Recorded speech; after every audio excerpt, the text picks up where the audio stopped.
বিশাল একটি পাহাড়ের মধ্যে একটি ঈগল ছিল। সেখানে তার একটি বাসা ছিল। তার বাসার মধ্যে ছিল 4টি ডিম। সে প্রতিদিন খাবারের খোঁজে অনেক দূর যেত।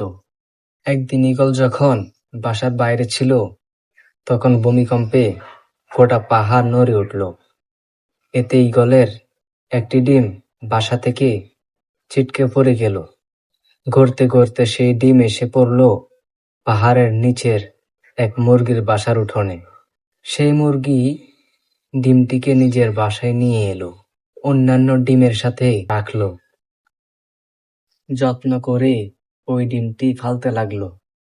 ধীরে ধীরে ওই ডিম থেকে ঈগলের বাচ্চা ফুটলো, আর বাচ্চাটি ধীরে ধীরে মুরগির ছানাদের সাথে বড় হতে লাগলো।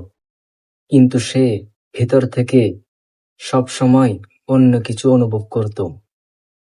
আকাশে একদিন ঈগলের একটা বাচ্চাকে উড়ে বেড়াতে দেখে সে মুরগিকে বলল, ইস, যদি আমিও তাদের মতো উড়ে বেড়াতে পারতাম। মুরগি হেসে বলল, তুমি কিভাবে উড়বে? তুমি তো মুরগি, এবং মুরগি কখনো উড়ে না। ঈগল মাঝে মাঝেই তার সাথীদের উড়ে বেড়াতে দেখত এবং স্বপ্ন দেখত সেও তাদের মতোই উড়ে বেড়াবে। কিন্তু প্রতিবার সে তার স্বপ্নের কথা জানালে মুরগি বলতো যে এটা একেবারেই অসম্ভব। মুরগির এই কথাটি ঈগল বিশ্বাস করতে শিখল এবং তার জীবনটা বাকি মুরগিদের মতোই কাটিয়ে দিল।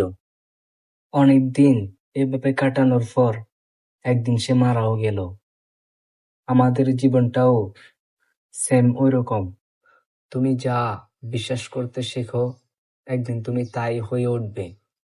তাই তুমি যদি ঈগলের মতো উড়ার স্বপ্ন দেখো, তবে সেই স্বপ্নই অনুসরণ করো।